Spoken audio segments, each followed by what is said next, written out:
Muhammad salli wa sallim ala nabiyyina Muhammad. अस्सलामु अलैकुम वरहमतुल्लाहि वबरकातुहू एवरीवन। पिछले दिनों एक वाक़या पढ़ा मैंने जो मैं सबके साथ शेयर करना चाहता हूँ फॉर एवरीवनस बेनिफिट।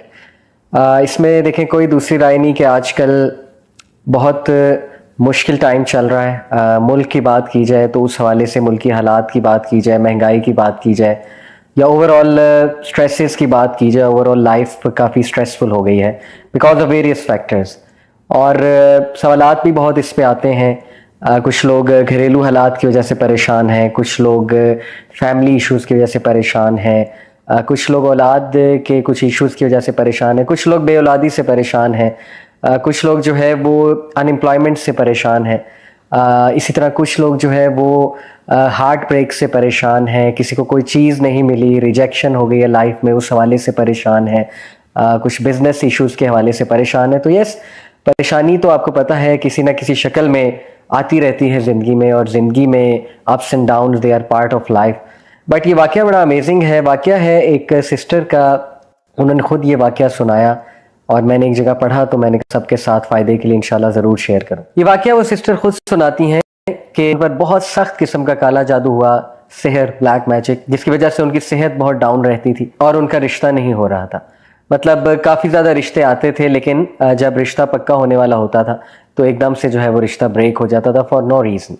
और शी सेड कि मैं बिल्कुल थक गई, और यहाँ तक कि उनके जहन में आने लगा कि मेरे साथ ये क्यों हुआ, यानी मैंने कभी किसी के साथ कुछ बुरा नहीं किया एविडेंटली, तो अल्लाह ताला कैसे अलाउ कर रहे हैं इस सारी चीज़ को। यानी उनके जहन में वसवसे भी आने लग गए इसके हवाले से। देखिए, आई नो कि कभी कभी हम बहुत ज़्यादा सुपरस्टिशियस भी हो जाते हैं चीज़ों को लेके कि जादू हो गया, जादू हो गया, हर चीज़ पे कहते हैं बंदिश हो गया।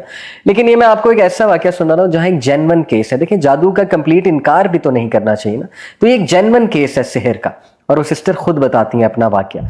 बहरहाल हेल्थ इश्यूज़ और फिर दूसरा ये वाला जो चक्कर चल रहा है। शी सेड कि मैंने बहुत मेडिसिन खाई, साइकियाट्रिस्ट के पास भी गई, काउंसलिंग्स करवाई कई बार, यानी दुनिया का हर वो इलाज जो पॉसिबल था वो मैंने ट्राई कर लिया। इवन मैंने रुकिया बहुत बार करवाया। रुकिया कहते हैं स्पिरिचुअल इलाज है एक, जिसमें दम किया जाता है, ऑथेंटिक दम होता है, कुरानी सूरज हैं कुछ और नबवी दुआएं हैं वो पढ़ी जाती हैं। तो उन्होंने कई राकीज से जो रुकिया के एक्सपर्ट होते हैं उनसे रुकिया भी करवाया, एंड शी सेड कि रुकिया से आराम आ जाता था, लेकिन उसके कुछ देर बाद फिर से वो इश्यूज शुरू हो जाते थे, यहाँ तक कि शी टोटली गेव अप। फिर किसी ने बस उनको बताया कि आप बस मेरे कहने पे एक स्कॉलर से ज़रूर मशवरा कर लीजिए। शी सेड कि मैं एक स्कॉलर के पास गई जो मुझे रेफ़र किए गए, और उनसे मैंने मसला बयान किया और उन्हें सारी हिस्ट्री बताई कि इस तरह मैं ट्राई कर चुकी हूँ। उन स्कॉलर ने कहा कि बेटा आप मेरे कहने पे 10 चीज़ें ट्राई करो, हर चीज़ आपने ट्राई कर ही ली है तो चलो ये 10 चीज़ें ट्राई करने में कोई हर्ज नहीं है, लेकिन आपने मुझे प्रॉमिस करना है कि आप ये 10 चीज़ें करोगे। और during while you are doing that तो हो सकता है आपको बहुत डिमोटिवेशन आए, बहुत डाउट आए, लेकिन आपने सब्र करना है और आपने जमे रहना है इंशाल्लाह, और आपने कुछ भी करके इन चीज़ों पे अमल करना है।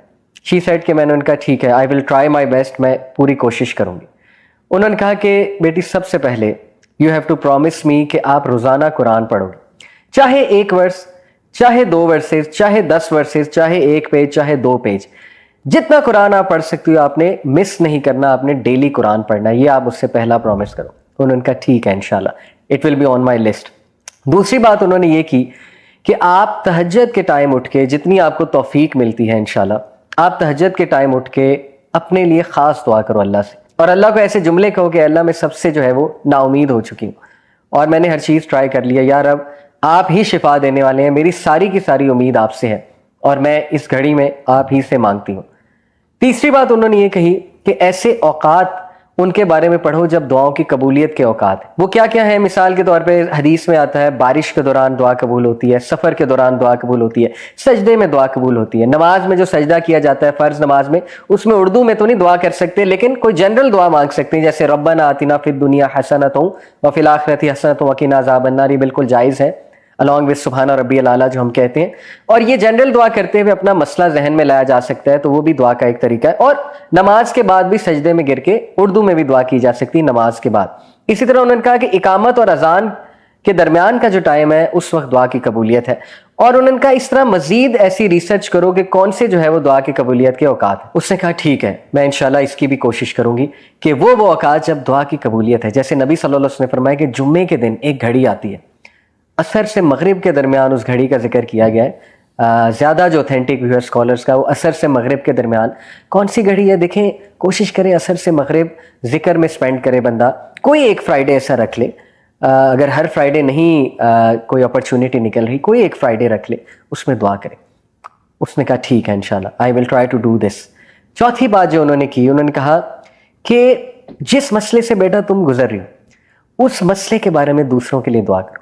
यानी कितनी बेशुमार हमारी बहनें हैं, माएँ हैं, जो विडोज़ हैं, जो मुतलका हैं, या जिनकी शादियां नहीं हो रही हैं, उम्रें बढ़ रही हैं, उनके लिए दुआ करो, सिर्फ अपने लिए दुआ ना करो। कितनी ही हमारी बहनें हैं, हमारे भाई हैं जो सेहर